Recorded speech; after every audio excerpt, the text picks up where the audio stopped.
The dream you had as a kid didn't die. You abandoned it. My name is Lucas Meyer. I'm 32 years old and I work as a product operations manager at a logistics software company in Chicago. My job is making sure nothing gets lost. Which is ironic, because for nearly 20 years I lost the most important part of myself.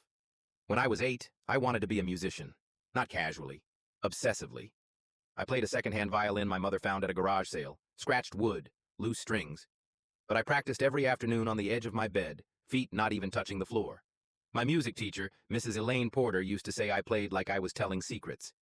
Then life started negotiating with that dream. By high school, the violin was replaced by grades. By college, by practicality. By adulthood, by stability. I told myself I'd outgrown it. The real problem wasn't time, it was permission. One Sunday afternoon at my parents' house, I opened a storage closet looking for old tax papers. Instead, I found the violin case, dusty, heavier than I remembered. My father, Robert Meyer, a retired civil engineer, glanced over and said, "You used to disappear into that thing." That sentence stayed with me longer than any meeting agenda ever has. That night, I didn't play. I hesitated.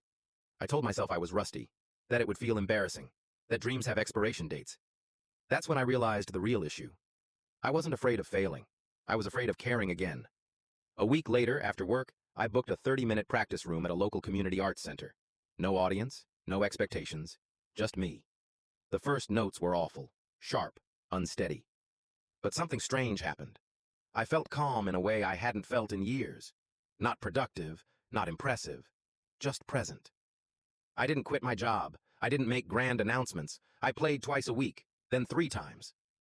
I told one person, my coworker Nina Alvarez, a UX researcher who paints on weekends. She smiled and said, "That's not a hobby. That's a piece of you you're picking back up." Over time, something shifted. Work stress didn't disappear, but it stopped owning me. I slept better, thought clearer.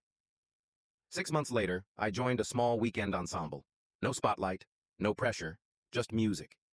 The dream didn't come back the way it left. It came back wiser, quieter, stronger. Here's what I learned. Your childhood dreams aren't unrealistic fantasies. They're signals. They point to what makes you feel alive. You don't need to become who you wanted to be as a child. You just need to stop pretending that person never existed.